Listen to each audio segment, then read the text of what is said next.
Yo guys, welcome back to NCS Arcade. Sam here, and I'm on my second 10 things about after speaking to Rival a few weeks back. Got a very special guest joining me today. Facading's in the building. How's it going, bro? I'm doing good. How about you? Yeah, not bad at all, man. Are you coping with the weather? We were saying before the interview how Yeah, hot it's it is. quite hot. Quite hot indeed. Same here, man. So, as before, we're going to go through 10 questions, find out a little bit about yourself, and talk a little bit about Freefalling, your new release.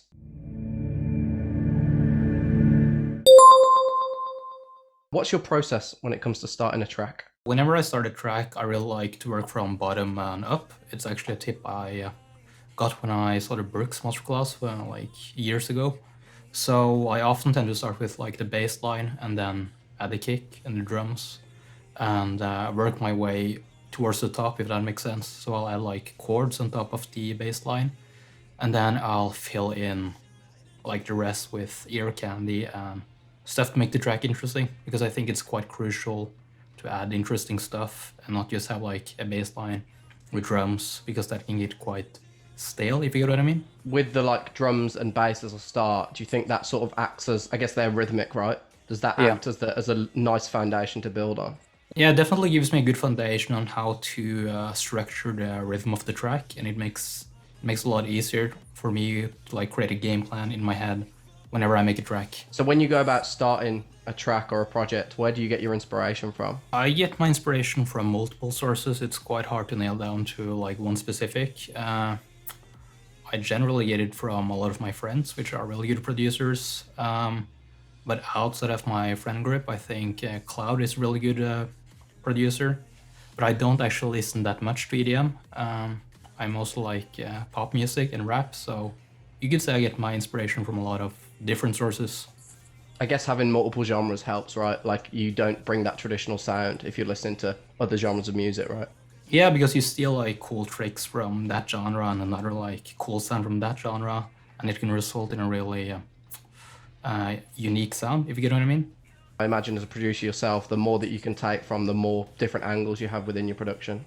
Yeah, a good example is like Ellis is doing his funky disco stuff, which isn't really traditionally in electronic music, and then he's combining it with the aspects of EDM, which in the end creates a really cool end result. All right, time for an interesting one. If you were stuck on a desert island, what three songs would you take with you to occupy the time? I should probably lie and list three NCS songs, but I would I would bring with me Nina Nesbitt, Things I Say When I Sleep, Dua Lipa, Levitating, and Maya Bright View. I like pop. Let's get on to the new release, Freefalling. Congratulations, by the way. Thank you. Can you talk a little bit about the process when it came to making that track? It's the follow-up to my previous track, Walk Away, which was a fan favorite. So I really, when I started making the track, I had to like think of the key elements that made Walk Away the song it is. So I found a really cool top line, and as I mentioned earlier, I started with the bass line. And when you're making a vocal heavy track, it's very important to have like the bass line and vocal flow well together. So I wrote the initial bass line with the top line and just filled it out with I have like a sandbank that I use with a lot of sounds from my previous track, so it was quite easy to just finish the track once I had an initial idea going. And did you know initially that you wanted it to be a follow-up track, or did that just naturally happen? I think it just naturally happened when I heard the vocal. I was like, yeah, this is gonna be the follow-up. If you could give your younger self one piece of advice, what would it be? Buy Bitcoin. Nice. Have you invested in Bitcoin? Yeah, I invested quite a bit actually back in September. Oh, right. I invested around 3K. And then like You're beating the hype a bit. yeah, and I made a very good profit on it, but I wish I invested more. What does your daily routine look like? I wake up, make coffee, go on the computer, answer some mails, like just do boring stuff, eat, and then go to the gym. And usually if I have some free time, I'll just hang out with some friends and hop on Discord, play some games, or yeah, my normal routine is quite normal, to be honest. It's nothing interesting. You think that your routines changed since like the pandemic and everything? Yeah, definitely. It's been quite boring to stay inside all the time because I'm a very social person. So to have like a social aspect removed from my life for so many months has definitely been difficult. But luckily we have Discord, so it's easy to still stay social even though you're at home. Pretty simple one. What's your favorite film and why? I want to know why. My friends are gonna hate me for this because my favorite film is The Hateful Eight by Quentin Tarantino. It's a fantastic film.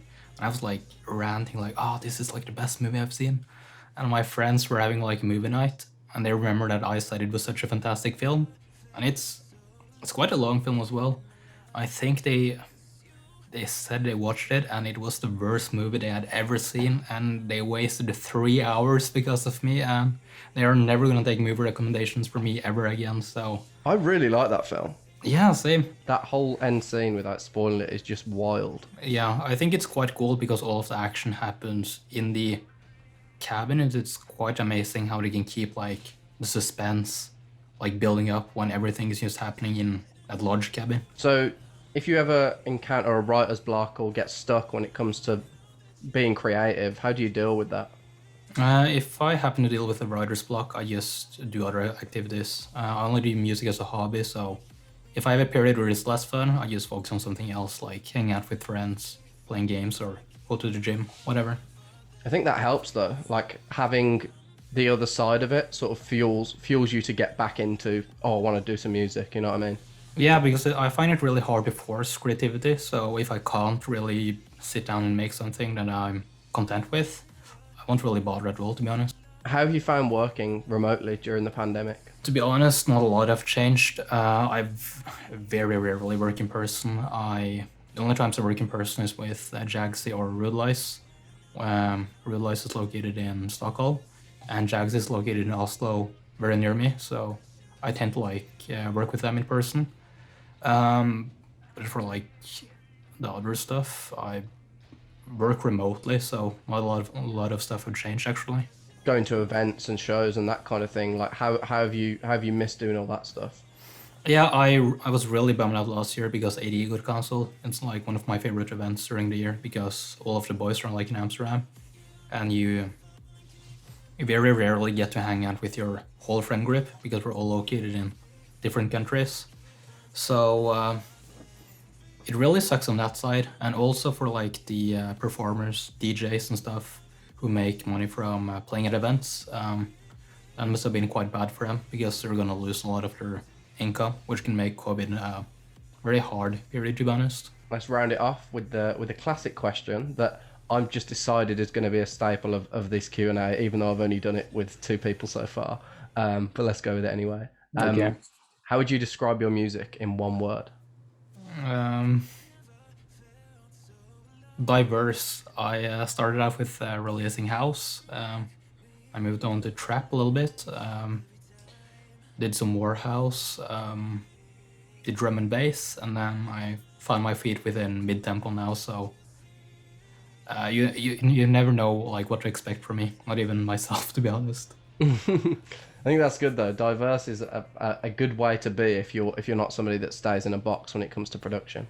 Yeah, as I said, I only do music as a hobby, so I tend to just make whatever I find fun at the moment. Okay, I think that about wraps it up. Thanks so much for joining me, bro. Appreciate it. Thank you for having me. No worries at all. Make sure you guys check out Facading's new track, Freefalling. You can find it in the link below, and it's out now on NCS. Before we round it off, any exciting news or upcoming things that you can tease us with? I don't know how much I can say about this, but me and the boys are bringing some really cool stuff on NCS in the future, so be sure to keep an eye out for that.